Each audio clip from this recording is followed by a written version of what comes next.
ప్రజాస్వామ్యంలో బ్యాలెట్ ద్వారా ప్రభుత్వాన్ని కానీ ప్రతిపక్షాలను కానీ ఎన్నుకోవాలి, ఎదుర్కోవాలి.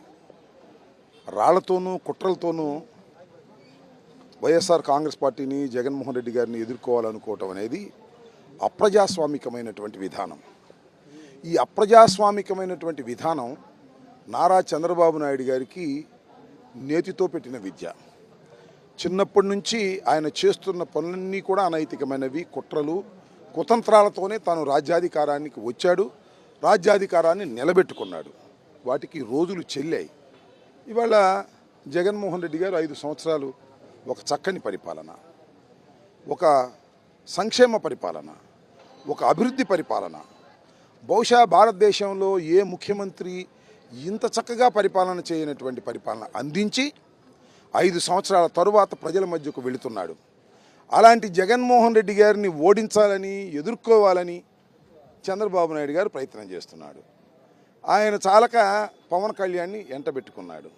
వీళ్ళిద్దరూ చాలక భారతీయ జనతా పార్టీని వెంటబెట్టుకున్నారు. ఈ ముగ్గురు కలిసి జగన్మోహన్ రెడ్డి గారిని ఓడించాలి అని ప్లాన్ చేసుకున్నారు. సీట్లు సర్దుబాటు కావాలి, ఇంతవరకు గందరగోళ పరిస్థితిలో ఉన్నారు. జగన్మోహన్ రెడ్డి గారు అడ్వాన్స్ అయిపోయారు. ఎక్కడికి వెళ్ళినా ప్రజలు అద్భుతంగా వస్తున్నారు. ప్రజాదరణ చూసిన తర్వాత జగన్మోహన్ రెడ్డి గారిని మేము ఎదుర్కోలేము ప్రజాస్వామ్య పద్ధతుల్లో అని నిర్ధారణకొచ్చి అప్రజాస్వామ్య పద్ధతుల్లో ఎదుర్కోవాలనేటువంటి ప్రయత్నం చేస్తున్నారు. ఒక విధంగా చెప్పాలంటే జగన్మోహన్ రెడ్డి గారిని హతమార్చాలనేది కూడా చంద్రబాబు నాయుడు గారి కుట్ర. చంద్రబాబు నాయుడు గారికి ఇదన్నీ అలవాటు. ఎవరైతే తనకు వ్యతిరేకంగా ఉంటారో, బ్యాలెట్ ద్వారా జయించలేకపోతాడో వాళ్ళని హతమార్చడం అనేది చంద్రబాబు నాయుడు గారికి నైజం. ఇదే విజయవాడలో వంగవీటి మోహన్ రంగారావు గారిని హతమార్చారు కొన్ని సంవత్సరాల క్రితం. ఇది అందరూ ప్రజల గుండెల్లో ఇప్పటికీ ఉందని మనం చేస్తున్నాం. ఇలాంటి నీచమైన ఎత్తుగడలు వేసుకుని మరి రాయలసీమ నుంచి బయలుదేరాడు జగన్మోహన్ రెడ్డి గారు. అన్ని చోట్ల పూలు జల్లారు. విజయవాడ అంటే చంద్రబాబు అడ్డా అనుకుంటున్నాడేమో. విజయవాడలో రాళ్లు వేయించేటటువంటి కార్యక్రమం చంద్రబాబు నాయుడు గారు చేశారు. ఇది చాలా దురదృష్టకరమని మనం చేస్తున్నాం.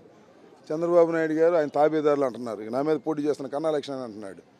చంద్రబాబు నాయుడు గారేమో మంచోడంట, మన జగన్మోహన్ రెడ్డి గారు నాటకాలు ఆడుతున్నాడట, కోడికత్తి నాటకాలు ఆడుతున్నాడట. ఏం పోయే కాలం వచ్చిందయ్యా? నాటకాలు ఆడటంలో నిన్ను కన్నా మించినోడు ఎవడు ఉన్నాడా? కన్నా లక్ష్మణ్ గారు, నువ్వు వైసీపీలో చేరతానని బయలుదేరి ఆ రోజు తెల్లారిగట్ట 3ంటికి గుండె జబ్బు వచ్చిందే, హాస్పిటల్లో చేరావే. నిజంగా గుండె జబ్బు వచ్చిందా నీకు? సర్టిఫికెట్ చూపిస్తావా? అది నాటకం కాదా? ప్రతిసారి నాటకం ఆడే కన్నా లక్ష్మీనారాయణ గారు జగన్మోహన్ రెడ్డి గారు నాటకం ఆడతాడు అంటున్నాడు. చంద్రబాబు సంగతి వద్దాం. ఏమయ్యా చంద్రబాబు నాయుడు గారు, నిన్ను జైల్లో పెట్టారు కదా స్కిల్ స్కామ్ కేసులో. లోపలుండి ఏం రాశావు ఉత్తరాలు? నాకు ఏసీ లేకపోతే నేను బతకలేను అన్నావు, నా ఊళ్ళంతా పేరిపోతుంది అన్నావు. అన్ని నాటకాలు ఆడేవే. మా నాన్నగారికి చిన్నప్పటి నుంచి గుండె జబ్బు ఉందన్నావు. ఇది ఒక నాటకం కదా? నీకు జైల్లోకి వెళ్ళినప్పుడు నాటకాలు వస్తాయి, నువ్వు పార్టీ మారేటప్పుడు కన్నా లక్ష్మణానికి నాటకాలు వస్తాయి. ఇన్ని నాటకాలు ఆడిన మీరు ఇవాళ జగన్మోహన్ రెడ్డి గారి నాటకాలు అంటారా? జగన్మోహన్ రెడ్డి గారు నాటకాలు ఆడవలసిన అవసరం లేదు. రుజుమార్గంతో ముందుకు వెళ్ళేటటువంటి శక్తివంతుడైన నాయకుడు. ప్రజలు ఆయన్ని గౌరవిస్తున్నారు, ప్రజలు ఆయన గుండెల్లో పెట్టుకొని ఆరాధిస్తున్నాడు. కాబట్టి ప్రజలు ఆరాధిస్తున్నటువంటి జగన్మోహన్ రెడ్డిని హతమార్చాలని ప్రయత్నం చేసే చంద్రబాబు నాయుడు గారిని భూస్థాపితం చేయబోతున్నారు. రేపు ఎన్నికల్లో రాజకీయంగా ఇక పనికి రాకోకుండా చేస్తారని కూడా ఈ సందర్భంగా నేను మనవి చేస్తున్నా. కుప్పంలో కూడా ఓడిపోతాడు చంద్రబాబు నాయుడు గారు, మంగళగిరిలో కూడా ఓడిపోతాడు లోకేష్ గారు, అదేవిధంగా ప్రతి పాడులో కూడా ఓడిపోతాడు, మన పిఠాపురంలో కూడా ఓడిపోతాడు మన పవన్ కళ్యాణ్ గారు. ముగ్గురు 3 నియోజకవర్గాల్లో ఓడిపోబోతున్నారు. అది తెలిసే ఇలాంటి కుట్రలు చేస్తున్నారని ఈ సందర్భంగా నేను చెప్పదలుచుకున్నాను. ఇది దుర్మార్గమైనటువంటి ప్రయత్నం. ఇలాంటి ప్రయత్నాలను సహనంగా ఎదుర్కోవాల్సినటువంటి అవసరం ఉంటుంది. ప్రజాస్వామ్య పద్ధతుల్లో ఎదుర్కోవాల్సిన అవసరం ఉంటుంది. మీరు రాళ్లు వేశారు జగన్మోహన్ రెడ్డి గారి మీద. ప్రజలందరూ జగన్మోహన్ రెడ్డి గారికి ఓట్లు వేస్తారు. లెక్కేసుకోండి, రేపు బూతులు ఓపెన్ అయిన తర్వాత కౌంటింగ్లో లెక్కేసుకోండి ఎన్ని లక్షల ఓట్లు వస్తాయో జగన్మోహన్ రెడ్డి గారికి. కానీ విని ఎరుగని రీతిలో 2019లో వచ్చిన సీట్ల కన్నా ఎక్కువ 175కు రీచ్ అవుతాం. మెజార్టీలు కూడా అలాగే ఉంటాయి ఒక్కొక్క అభ్యర్థికి.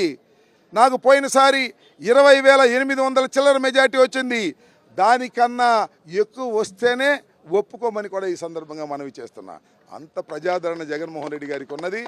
మీరు రాళ్ళు వేసినా మరొకటి కుట్రలు చేసినా ఎదుర్కోని ధైర్యం దమ్ము ఉన్న నాయకుడు ప్రజలు ఆయన పక్షాన ఉన్నారని గ్రహించి కుట్రలు చేస్తున్నారు, కుళ్ళిపోతారు, జాగ్రత్త అని ఈ సందర్భంగా నేను చెప్పదలుచుకున్నాను.